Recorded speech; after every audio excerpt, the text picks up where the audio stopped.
Leading case 18 T.M.A. Pai Foundation and Ors. V. State of Karnataka and Ors. 3 Supple.scr 587.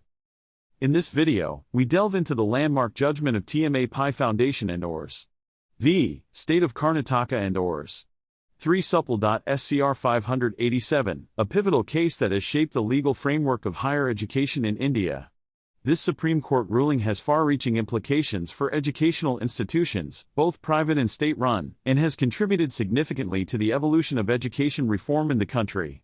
We'll analyze the judicial interpretation of the right to education and the legal precedent set by this case, which has had a profound impact on the educational policy of Karnataka and beyond. Join us as we explore the nuances of this significant judgment and its implications for the higher education sector in India. This case analysis is essential viewing for anyone interested in constitutional law, judicial review, and the legal analysis of education rights. Hi, I am Advocate Dr. Saurabh Kapoor bringing you a video on this fascinating topic like this.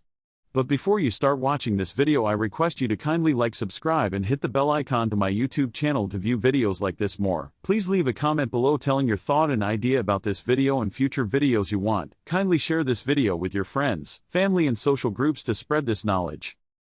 T.M.A. Pai Foundation and Ors.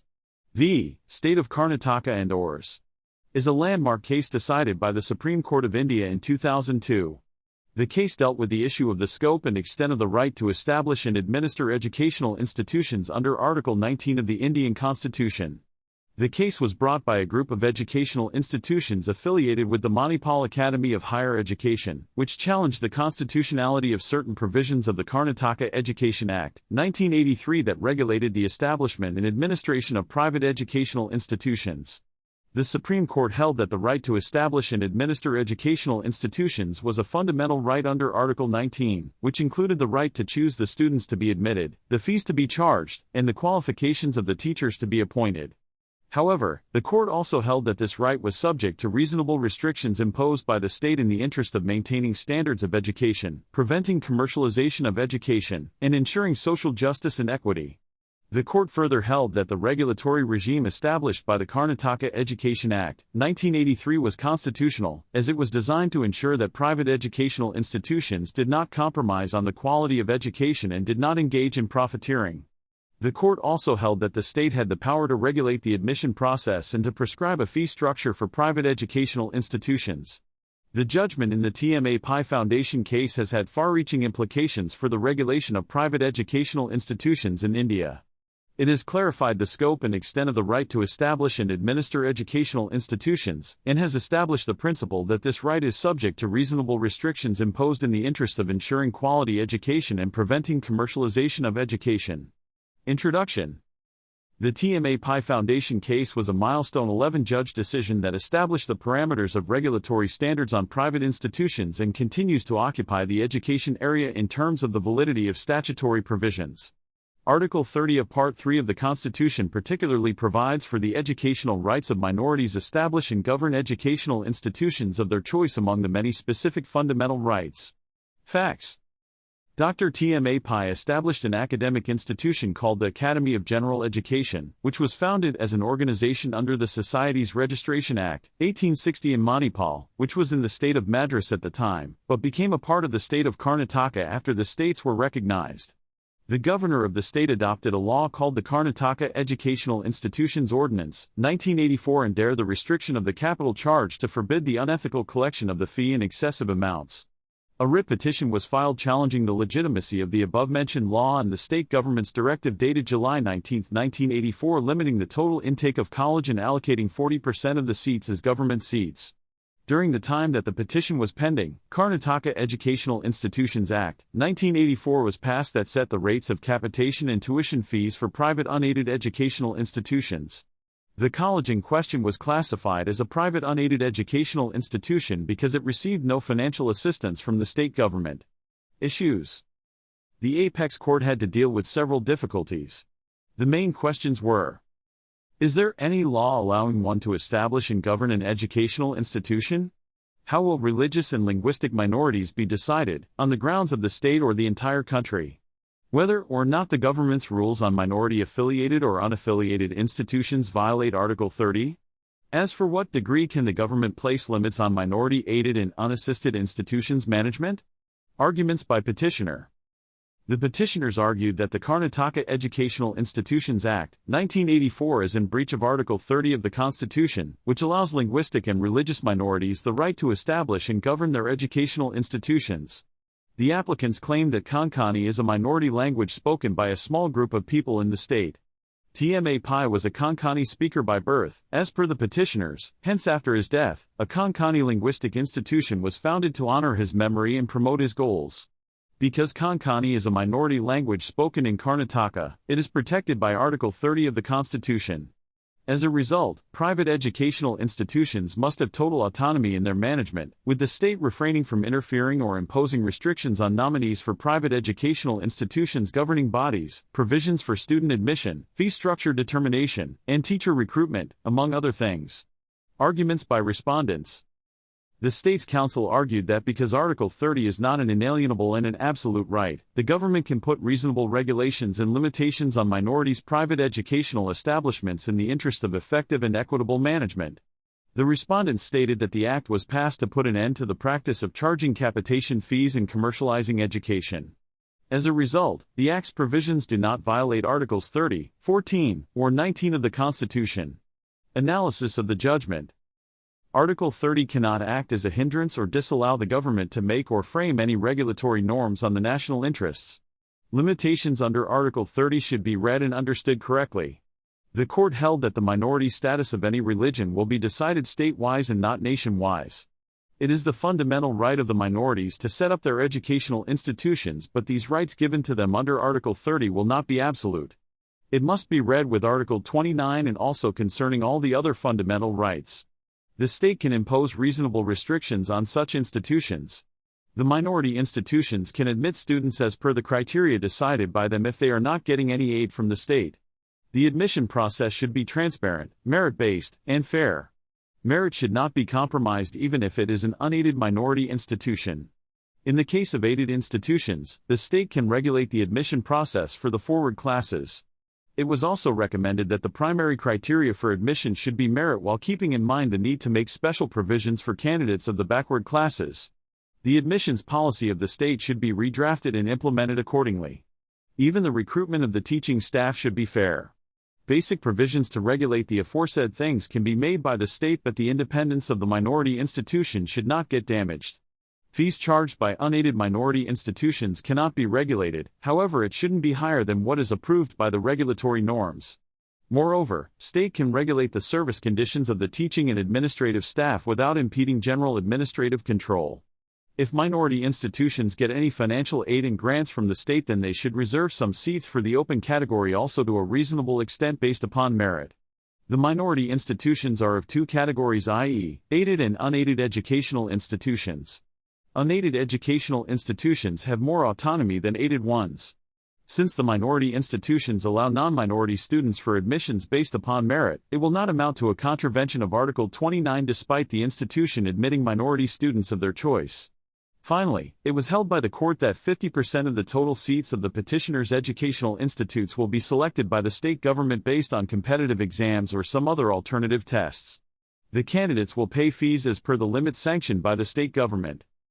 Positives and negatives of this verdict. Positives. The minority communities in India, including the religious minorities such as Muslims and Christians, can now set up their educational institutes and can promote their particular culture and conventions. Minority communities constitute an important category of the country's population, and therefore this decision will give them belongings that they will never be inundated by the majority and will be able to imprint certainty among them. They will be coordinating with ethos and integrity and will be contributing to national life.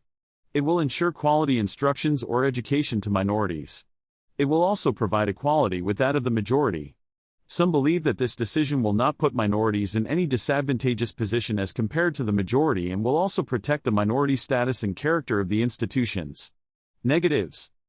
The minority-run institutions have the autonomy to recruit their teachers as per their preference, with just one caveat held by the court that the recruitment must be transparent, fair, and merit-based, but no monitoring bodies have been constituted. The absence of any monitoring authority raises the doubt of unfairness and biased preferences in the recruitment of teachers. Minority institutions have recruited teaching and non-teaching staff even based on a candidate's religious minority status. Minority-run institutions can impart religious education, but majority-based institutions cannot. Majority institutions are bound by numerous other rules like compulsory infrastructure for sports, libraries, and setting up school management committees with the mandatory representation of 75% of parents and many others, while such things are inapplicable for minority-run institutions, which gives them greater flexibility to operate at very low cost. No country in the world has such discriminatory rules against the majority-run institutions. Criteria for being considered as a minority was also not decided in this case. Conclusion in respect to the future impact of this verdict. According to my opinion, the future impact of this verdict may be detrimental, as it may give rise to a feeling of distinction and separation between the majority and minority sections of the population. This distinction may also come in matters of national interests. After such a judgment, people are more likely to focus only on the individual interests of the betterment of their communities rather than thinking about the betterment of the nation as a whole. This verdict may encourage educational institutions to adopt an extremely narrow mindset, which could be completely contradictory to the ultimate purpose of education, i.e., to build a better society by imparting education to all irrespective of their social and religious backgrounds. These religious institutions may get used as a den of illegal activities, or may also act as an obstacle to national security, as the state has not been vigilant enough to monitor their actions frequently. Chief Justice B. N. Kirpal, Justice G. B. Patnaik, Justice V. N. Khare, Justice S. Rajendra Babu, Justice Syed Shah Mohammad Quadri, Justice Ruma Pal, Justice S. N. V. Arya V.A., Justice K. G. Balakrishnan, Justice P. Venkatarama Reddy, Justice Ashok Ban, and Justice Arijit Pasayad. Introduction.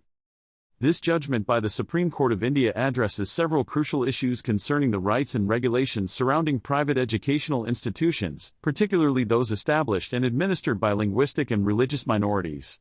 The case originated from doubts raised by previous decisions on minority educational institutions, leading to the referral of 11 questions to the Constitution Bench for consideration. 2. Reconsideration of the Unikrishnan Case A. The Unikrishnan Scheme. The court examined the scheme formulated in the Unikrishnan case, which imposed regulations on private educational institutions, including aided minority institutions. The scheme involved criteria for establishing and administering professional colleges, allocating seats based on merit and payment, regulating fees, and governing the role of governing bodies in affiliated colleges. B. Challenges to the Unikrishnan scheme. The minority institutions and the Solicitor General argued against the Unikrishnan scheme, contending that it resulted in revenue shortfalls and favored affluent students over less affluent ones. They also asserted that the scheme should not apply to minority institutions. See reconsideration of the Unikrishnan scheme.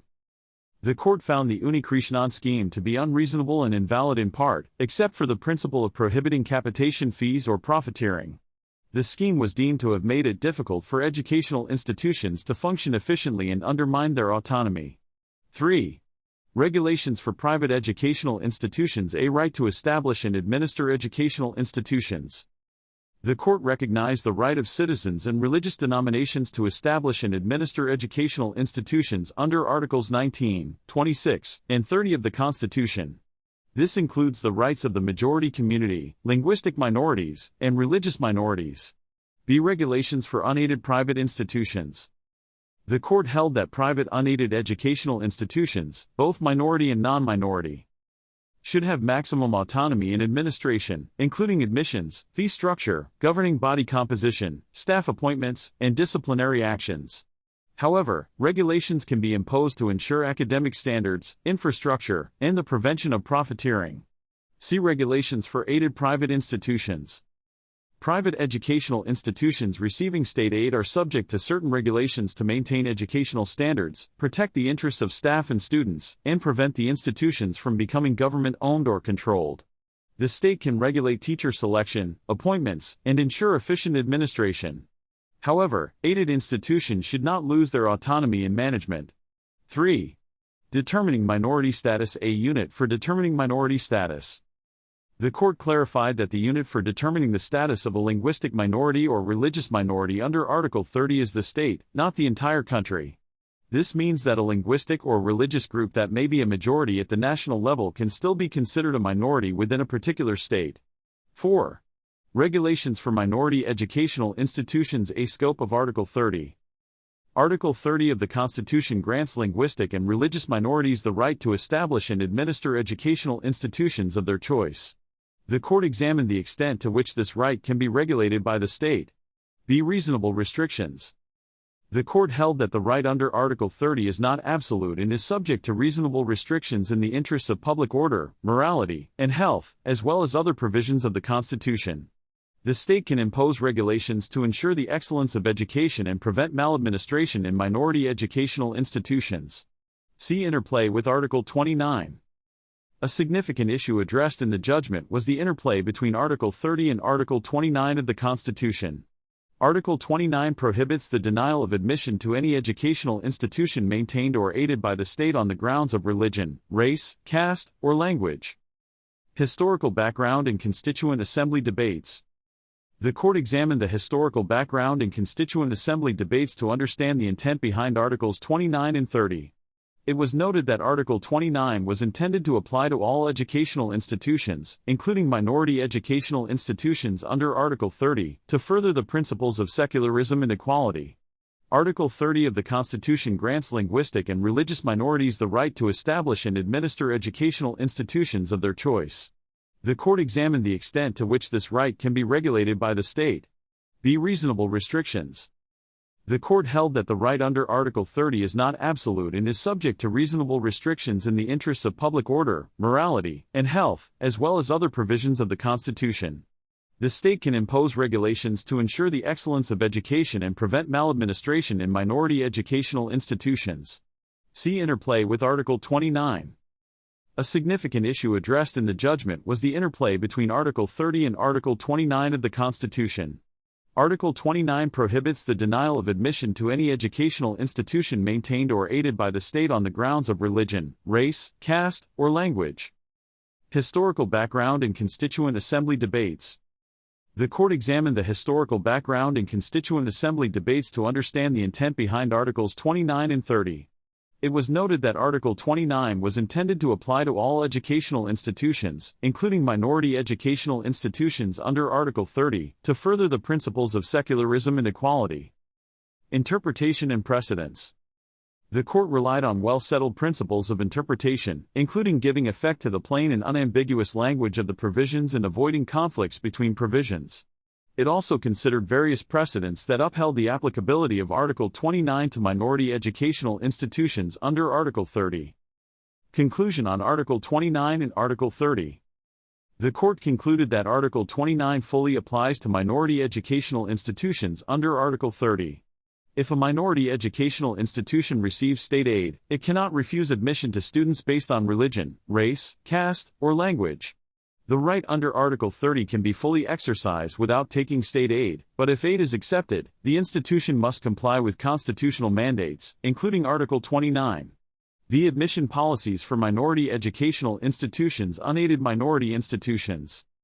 The court held that the state or university cannot regulate admissions to unaided minority educational institutions, except for providing qualifications and minimum eligibility conditions in the interest of academic standards. These institutions have the right to administer and admit students of their choice, as long as the admission process is transparent and merit-based. Aided minority institutions. For aided minority educational institutions, the court ruled that a reasonable extent of non-minority students must be admitted, and the regulatory measure of control should be minimal. The authority granting aid can prescribe conditions for admission based on merit, coupled with the state's reservation policy. Fair and transparent admission process. The court emphasized that minority educational institutions, whether aided or unaided, must have a fair and transparent admission process based on merit, especially in professional and higher educational colleges. Failure to do so would result in a lack of excellence. Preferential admission for minority students. The court recognized that minority educational institutions have the right to give preferential admission to students from their own community, but this preference should be limited to maintain the minority character of the institution. The percentage of minority students admitted should be variable, depending on the type of institution, population, and educational needs of the area. Vi. Other relevant issues. Definition of education.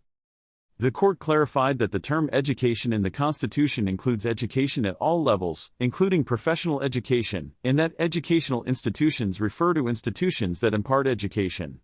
Grievance redressal mechanism. The court suggested the establishment of a mechanism for addressing grievances of staff and teachers in educational institutions, with each district judge designated as a tribunal for redressal. Minority institutions challenging adverse decisions. The court stated that minority institutions should be able to challenge adverse management decisions based on breach of natural justice and fair play. Interpretation of constitutional provisions. The court emphasized the importance of considering historical facts, preceding documents, and the Constituent Assembly debates when interpreting provisions of the Constitution. However, it also noted that speeches made in the Constituent Assembly cannot be used as conclusive evidence for interpretation. Professional education and minority rights. The court acknowledged that the extent to which professional education falls under minority rights under Article 30 will be dealt with by a regular bench. 7. Conclusion. The judgment provides a comprehensive analysis of the rights and regulations surrounding private educational institutions, particularly those established and administered by linguistic and religious minorities. It clarifies the scope of Article 30 and its interplay with Article 29, emphasizing the principles of secularism, equality, and the protection of minority rights enshrined in the Constitution. The court's rulings aim to strike a balance between institutional autonomy, academic excellence, and the constitutional mandates of non-discrimination and equal opportunity in education. Did you know that the T.M.A. Pai Foundation case was a landmark decision that significantly shaped the landscape of educational rights in India? It established the principle that private educational institutions have the right to establish and administer their own institutions. The T.M.A. Pai Foundation case is a significant milestone in the history of Indian education, and its impact still resonates today. In this video, we'll delve into the details of this landmark judgment and explore its far-reaching implications for educational rights in India. So, what was the case all about? In 2002, the Supreme Court delivered a verdict that would change the face of education in India. The case was filed by the T.M.A. Pai Foundation, a private educational institution, against the state of Karnataka.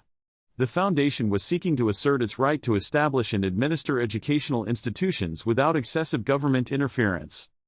The T.M.A. Pai Foundation case was a culmination of the struggles faced by private educational institutions in Karnataka, which were grappling with issues related to minority status and state regulations.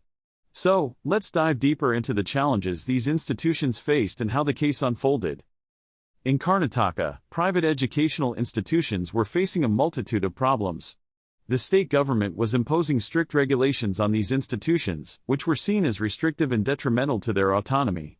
The institutions were also struggling to maintain their minority status, which was essential for them to retain control over their management and administration. The Karnataka government had introduced a series of regulations that affected the functioning of private educational institutions. For instance, the government had introduced a common entrance test for admission to professional courses, which was seen as an infringement on the institution's autonomy. The institutions were also required to reserve a significant percentage of seats for students from the backward classes, which was seen as a threat to their minority status. The private educational institutions in Karnataka were caught between the Scylla of state regulations and the Charybdis of minority status. They were struggling to maintain their autonomy while complying with the state's regulations. It was in this context that the T.M.A. Pai Foundation filed a petition in the Supreme Court, seeking to challenge the validity of these regulations. The petition was filed in 1993, and it took nearly a decade for the case to reach its conclusion. During this period, the case underwent several twists and turns, with multiple hearings and judgments. The Supreme Court finally delivered its verdict in 2002, which was a landmark moment in the history of Indian education. The Supreme Court's judgment was a complex and nuanced one, and it involved a detailed analysis of the legal arguments presented by both sides. The court had to balance the competing interests of the state and the private educational institutions, while also ensuring that the Constitution was upheld. The court heard arguments from both sides, with the Karnataka government arguing that its regulations were necessary to ensure the welfare of students and the private educational institutions arguing that these regulations were an infringement on their autonomy. The court also heard the views of various stakeholders, including educationists, lawmakers, and civil society organizations. The Supreme Court's judgment was a meticulous one, with the judges carefully considering the inputs from all stakeholders. The court ultimately held that private educational institutions have the right to establish and administer their own institutions, subject to certain conditions and regulations. The court's judgment was a significant victory for private educational institutions, which had been fighting for their autonomy for decades. The judgment established the principle that these institutions have the right to manage their own affairs, free from excessive government interference. The implications of the Supreme Court's judgment were far-reaching and profound. The judgment led to a significant shift in the balance of power between the state and private educational institutions. It established the principle that private educational institutions have the right to establish and administer their own institutions, subject to certain conditions and regulations. The judgment also had significant implications for minority rights in India. It established the principle that minority institutions have the right to establish and administer their own institutions, free from government interference. This was a significant victory for minority communities in India, which had long been fighting for their rights. In conclusion, the T.M.A. Pai Foundation case was a landmark judgment that shaped the landscape of educational rights in India. It established the principle that private educational institutions have the right to establish and administer their own institutions, subject to certain conditions and regulations. The case has had a profound impact on education policy in India, and its implications are still being felt today. It has empowered private educational institutions to take control of their own management and administration, while also ensuring that the state's regulatory role is limited to ensuring that these institutions conform to certain standards and norms. The T.M.A. Pai Foundation case is a powerful reminder of the importance of protecting individual rights and freedoms in India. It has established a strong precedent for the protection of minority rights and has paved the way for further reforms in the education sector. So, what are your thoughts on the T.M.A. Pai Foundation case? Do you think it was a landmark judgment that has shaped the course of education in India? Let us know in the comments below. And if you want to learn more about another landmark case in Indian law, be sure to check out our next video.